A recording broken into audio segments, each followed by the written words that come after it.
Hello students, स्वागत है एक बार फिर से आप सभी का हमारे यूट्यूब चैनल विष्णु सर में।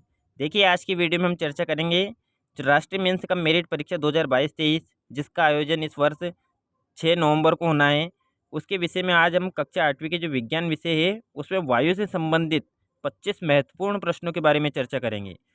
25 वायु से महत्वपूर्ण प्रश्न रहेंगे जिसमें आपको परीक्षा में आसानी होगी उन प्रश्नों को हल करने में। तो एक बार ज़रूर इन वीडियो को पूरा देखें और इन 25 प्रश्नों को महत्वपूर्ण प्रश्न हैं वायु से संबंधित है उनको ज़रूर देख कर जाए।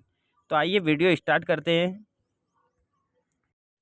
देखिए, पहला प्रश्न जो दिया हुआ है कि वायु प्रदूषण के निम्नलिखित में से कौन से कारक है। जो वायु प्रदूषण होता है उसमें निम्नलिखित में से कौन से कारक हो सकते हैं। तो यहाँ पर देखिए, कार्बन मोनोऑक्साइड है, लंबित कणीय द्रव है, कार्बन डाइऑक्साइड है या उपरोक्त सभी है। तो देखिए, उपरोक्त सभी वायु प्रदूषण के कारण होंगे। तो यहाँ पर जो डी होगा वो हमारा राइट आंसर होगा। अगला प्रश्न देखिए, वायुमंडलीय वायु में नाइट्रोजन का प्रतिशत है। तो वायुमंडलीय वायु में नाइट्रोजन का जो प्रतिशत है, हम जानते हैं कि सबसे अधिक वायुमंडल में नाइट्रोजन गैस ही पाई जाती है। कितनी? तो यहाँ पर 78%। वायुमंडल में सबसे अधिक मात्रा में कौन सी गैस पाई जाती है? नाइट्रोजन। कितने प्रतिशत है वो? 78%। आइए अगला प्रश्न देखते हैं। वायु है एक, तो वायु क्या है? तो वायु में देखिए अनेक गैस पाई जाती है, धूल के कण भी पाए जाते हैं, जल वाष्प भी पाई जाती है। तो वायु क्या कहलाएगी? एक मिश्रण कहलाएगा। तो हमारा सी राइट आंसर होगा।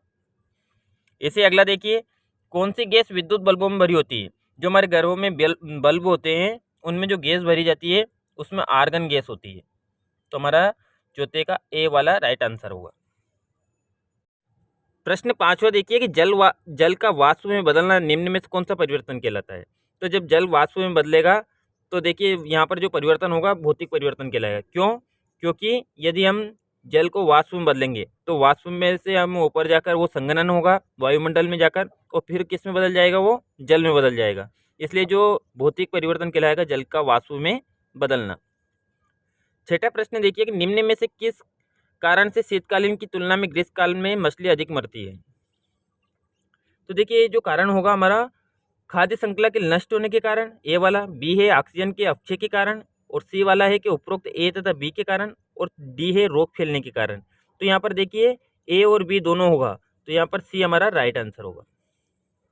अगला प्रश्न देखिए, पृथ्वी की सतह के सबसे निकट की वायु सतह को क्या कहा जाता है? जब वायुमंडल को हम बांटते हैं परतों में तो सबसे पहली जो परत होती है वो कहलाती है क्षोभ मंडल।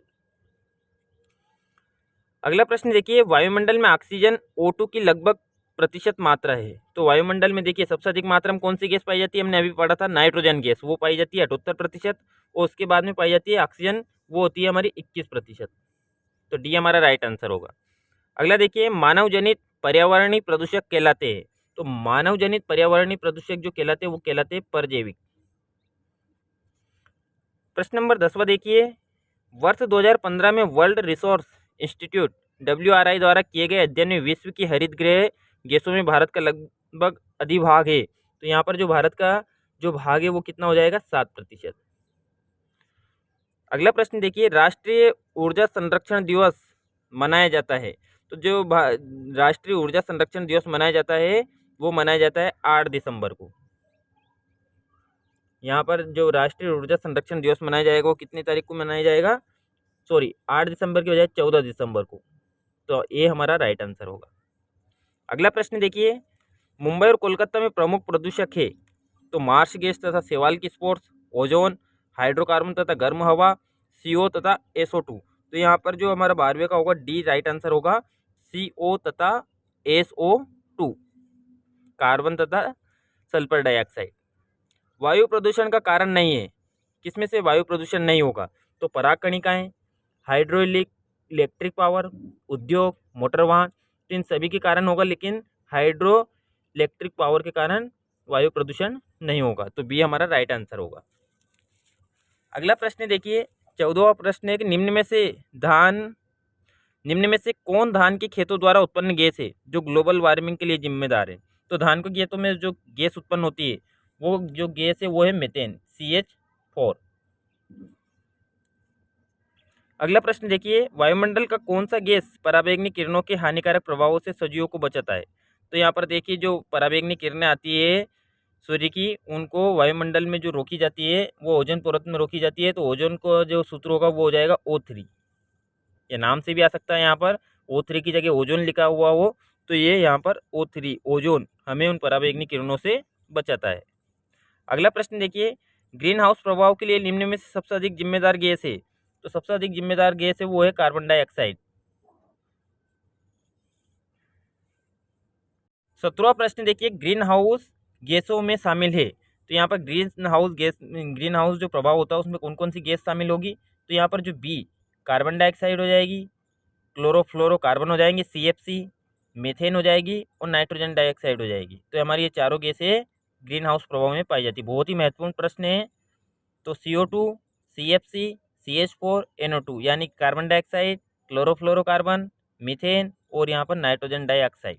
अगला प्रश्न देखिए 18वां, ग्रीन हाउस प्रभाव संबंधित है हरे शैवालों के अधिक वृद्धि से होता है, ग्लोबल वार्मिंग से, घरों में सब्जियों के उगाने से, हरे घास के मैदान को उगाने से। तो सबसे ज़्यादा जो ग्रीन हाउस प्रभाव होता है वो किसके कारण होगा, ग्रीन हाउस प्रभाव ग्लोबल वार्मिंग के कारण। अगला प्रश्न देखिए 19वां, उस अभिक्रिया को क्या कहा जाता है जिसमें ऑक्सीजन तत्व तथा यौगिक से संयोजन करती है। जब ऑक्सीजन किसी तत्व या यौगिक से संयोजन करती है तो वो कहलाती है ऑक्सीकरण। इसका जो राइट आंसर हो जाएगा 19 का ए, ऑक्सीकरण। जिनान गैस का क्वथनांक है। तो जिनान गैस का जो क्वथनांक होता है वो होता है ऋण -108 डिग्री सेल्सियस। बैरोमीटर में उपयोग करने के लिए सबसे अधिक उपयुक्त पदार्थ है। तो बैरोमीटर से क्या करते हैं हम, वायुमंडलीय दाब को मापा जाता है उससे। तो यहाँ पर बैरोमीटर में उपयोग करने के लिए सबसे अधिक उपयुक्त पदार्थ हो जाएगा हमारा पारा। अगला प्रश्न देखिए, मानक मात्रकों में दाब को व्यक्त किया जाता है। मानक मात्रकों में दाब को व्यक्त किया जाता है, किस में व्यक्त किया जाता है दाब को, पास्कल में। वायुमंडल जब अपने परिवेश पर दाब डालता है तो कहलाता है, तो वो कहलाएगा वायुमंडलीय दाब। 22-23 का ए सही होगा, वायुमंडलीय दाब। अगला प्रश्न देखिए 24वां, पोटेशियम परमैंगनेट जो प्रयोगशाला में ऑक्सीजन बनाने के लिए उपयोग किया जाता है का रासायनिक सूत्र है। तो उसका रासायनिक सूत्र हो जाएगा KMnO4। और लास्ट प्रश्न देखिए 25वां, कि भोज्य पदार्थों का हिमीकरण करने के लिए प्रशीतक के रूप में निम्नलिखित में से किसका उपयोग किया जाता है। तो देखिए यहाँ पर जो राइट आंसर होगा हमारा वो हो जाएगा द्रव नाइट्रोजन का। भोज्य पदार्थों का हिमीकरण करने के लिए प्रशीतक के रूप में निम्नलिखित में किसका उपयोग किया जाता है, तो द्रव नाइट्रोजन का।